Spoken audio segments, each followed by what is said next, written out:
Suppose a mathematician who only spoke Spanish needed to tell another mathematician who only spoke French to add the integers from 1 to 1,000,000. This is easy using summation notation. Come, I'll show you how.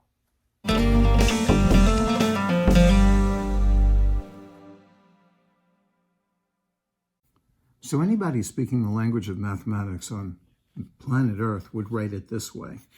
This is a Greek letter sigma.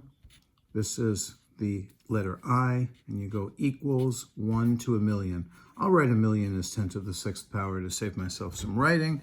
It looks better this way. And then we put an I over here. What this means is we start at the 1, and then we add the next integer, which is 2. And then we add the next integer, which is 3, and we keep going all the way until we get to 1,000,000. This is called expanded notation.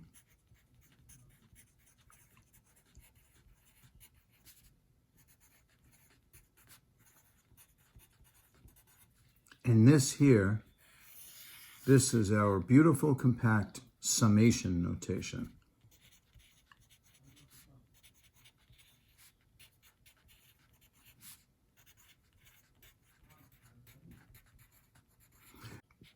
This I is called the index. This 1 is called the lower limit.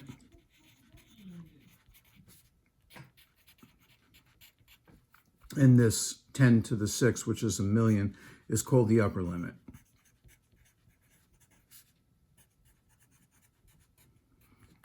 Let's do another example. Let's actually evaluate one now. So evaluating summation notation.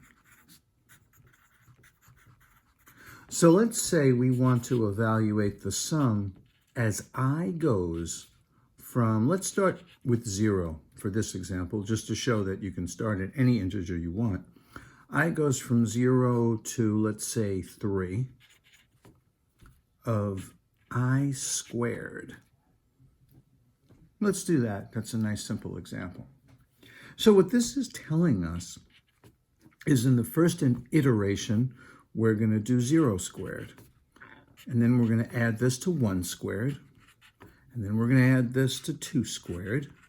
And finally, we're going to add this to 3 squared. And once our iterations have reached the upper limit, we stop. So I go 0, 1, 2, all the way up to 3, and that's it. So if we were to evaluate this, this is 0 plus 1 plus 4 plus 9. And the answer to that is 9, and 5 is 14.